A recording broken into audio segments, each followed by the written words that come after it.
Your guard, Kevin Anderson, and before we open up for questions, Kevin, 22 points today, 5 of 7 from three-point range. Just talk about your day today and then just your impressions on the game. I think I played well, but I didn't do enough for us to get a win. So how well I played doesn't really matter because we didn't get what's really the bigger picture. First question from Kevin Trestlani. Go ahead, Kevin. Hey, Kev, it was a pretty tight game, a back and forth game until about the last 6 or 7 minutes. What changed then? And did the layoff you guys had have anything to do with that, do you think? I would say we had a lot of miscommunication on defense and a lot of lapse plays. They got a lot of open shots that we just gave them that we shouldn't have. And I think there was a point in time where we weren't attacking that much. We were just shooting threes and we weren't getting to the basket, getting fouled or anything. So I think that played a part in it. Next question from Jerry Beach. Go ahead, Jerry. Hey, Kevin, can you I know it's only been a few minutes since the game ended, but can you kind of describe what it was like to try and play this season in the midst of a pandemic, stops and the starts, and particularly how mentally challenging it was for the players? It was really hard, I'll say, because there was one day we were in practice playing, and then the next day we couldn't do anything for 2 weeks. So that's hard, just sitting down for 2 weeks and not being able to do anything and having to get back out there and play. And then we only played 14 games this season, so we didn't get as many games as we really needed, I'll say.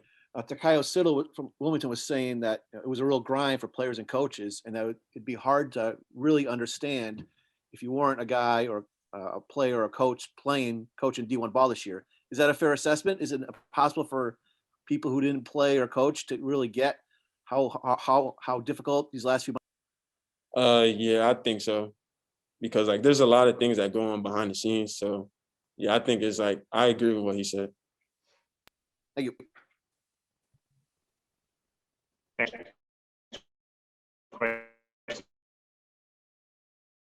Question,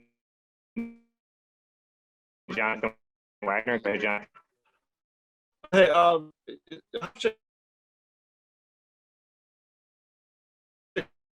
kind of through some different looks.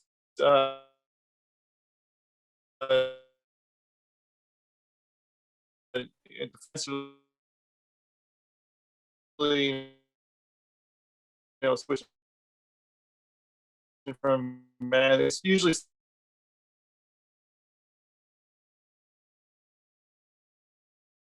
with the 2-3 zone, but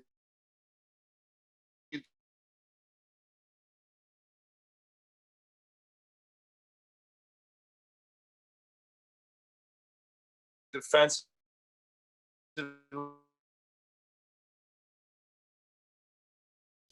Well, credit to Hofstra. I thought they played a really tough physical game.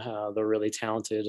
Obviously, they have multiple guys that have had a chance to win a regular season championship and win a conference championship. And, minus the outcome for us, I thought it was a really, really good college basketball game. 2 teams going at it. It was physical. I think 20 lead changes. And then midway, maybe the latter third of the second half, we hit a little bit of a rut offensively, and Jalen Ray is a heck of an offensive player. He made some big shots. I thought we had a couple lapses in our defensive coverage that helped them extend the lead. But I told our group after the game, it's been one heck of a challenging season for us, and I'm just grateful for the opportunity to be their coach. We hadn't played a college basketball game since January 31st. There's nothing that I've ever experienced that can go back and reference how to lead a group during those times. And, I give our guys a lot of credit for not losing by 25 points and being ready to compete. They were ready to play. And I'm disappointed for them that they don't get a chance to play again and play together.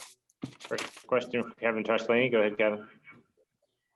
Hey, Martin, were there any aspects of today's game that you felt may have reflected, the long layoff that you got?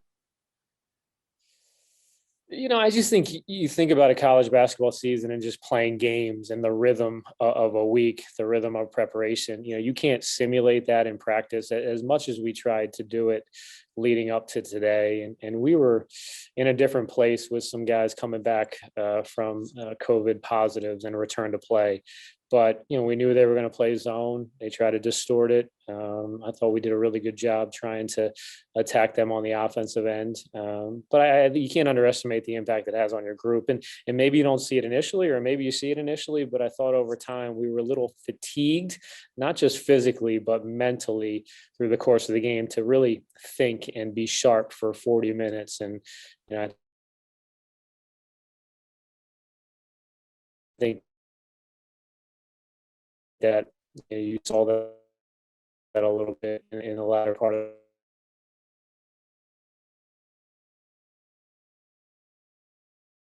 that.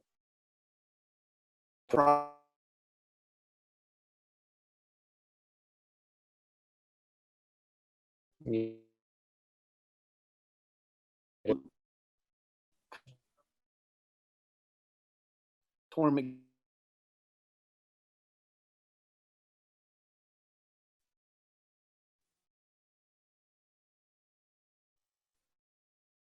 game.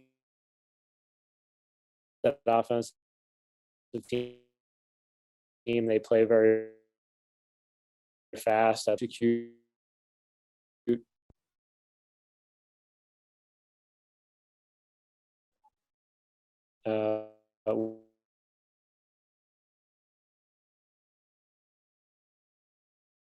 Well, through some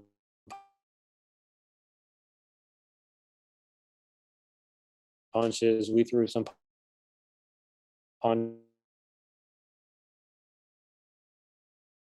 We went down 7.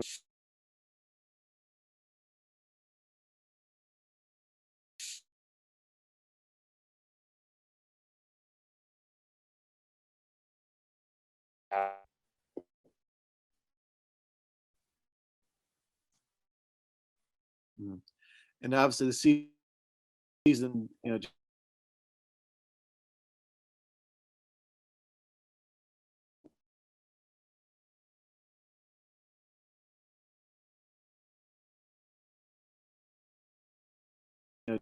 game just ended a little while ago, but I've been asking the guys who've been eliminated,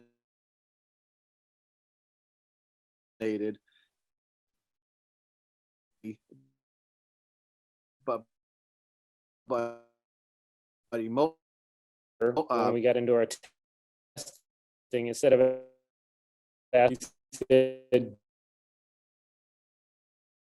"Dad, did you get your test results back yet?" And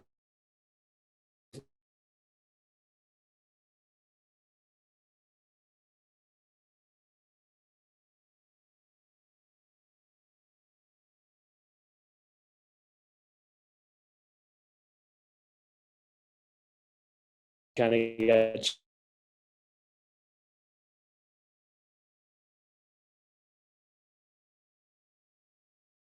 cheated out of an experience.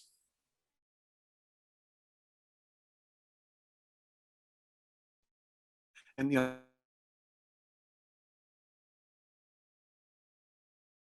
and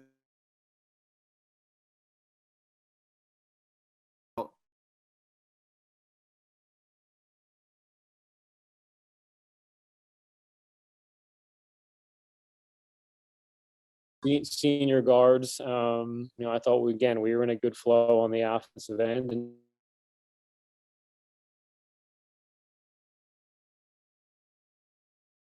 they put a lot of pressure on you on the defensive end. So right, yeah.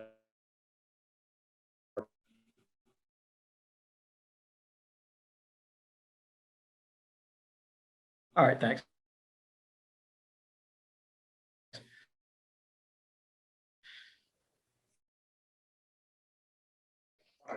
Thank you, Martin.